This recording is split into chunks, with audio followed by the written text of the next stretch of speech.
I played it safe every way I knew how and made sound, logical decisions at the start of my adulthood. And through that, I discovered that not taking the risk can be the biggest risk you can take. So let's talk about it. For starters, being safe all the time is not fun at all. It's seriously a grind. And from 18 to 20, I was on that grind. I made a lot of smart, logical decisions, and they paid off for me well. I felt like the people my age, I was years ahead of them based on my own money goals and career goals, but they were actually doing something that is invaluable that I didn't realize was important at the time. And that's learning how to have fun as an adult, because you can accomplish everything that you ever set out to do and have more money than everybody. But if you don't know how to enjoy it, then it's all for naught. And that segues me to my next point, that risks can bring you more wisdom and experience. If you set out to gain experience, then you can never fail. And that's actually a good quote that I found on a video that I watched recently. Shout out to you, Benji. If you look to gain experience, then you can't really fail in taking the risk that you're taking. I'll give you an analogy. If there's a girl at school that you see all the time and you like, you can just take the risk of asking her out, trying to get her number or whatever, and that'll be that. You can learn from it, or you can play it safe and try to be the guy that she wants, and maybe she'll notice you. Dress the same as guys she used to talk to, get your hair the same way, look at her Instagram story, find out what type of music she likes, and post the same type of music. And although that's quote unquote the safe route, it doesn't mean it is guaranteed to work. And that's something that I had to realize. Being safe does not guarantee you success. It is a probability game. You do up the likelihood and the likelihood of finding success in whatever it is that you're looking for. But sometimes taking the risk is better because risks have higher potential payout. It doesn't mean that the likelihood of that great payout is better than playing it safe, but sometimes that bigger payout is worth it.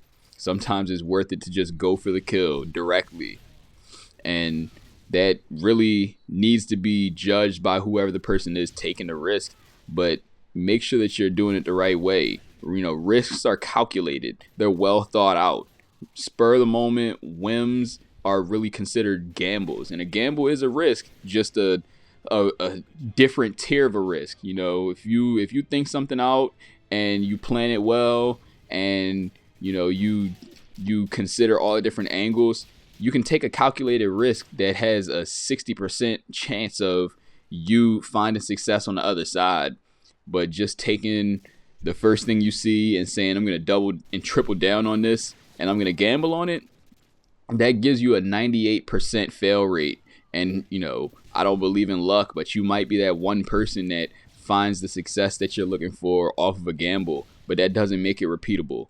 Risks, especially the ones that are well calculated, can bring you repeatable success that you can eventually show other people and find more ways to profit off of, whether it be money, again, experience and wisdom, or reputation, network. Any number of valuable or even invaluable things can come from taking these risks.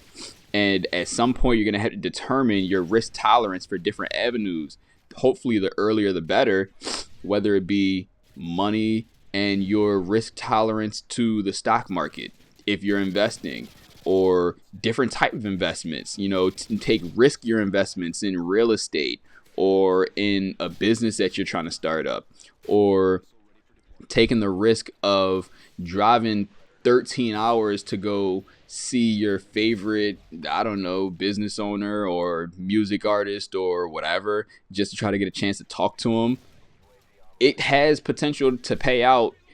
And if you take the other route of just playing it safe all the time, you're likely not going to experience these things. And like I said earlier, there's no linear, right, correct, perfect way to live.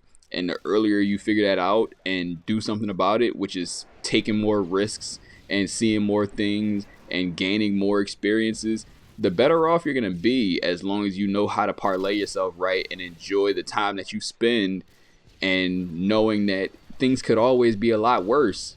So I appreciate you listening to me ramble for the last 6 or 8 minutes. I'm not going to say it. But yeah, I appreciate it. You got anything to comment? Leave it down there. I would love to have a good conversation. and thank you for enduring my voice while I am going through this sick period. See you.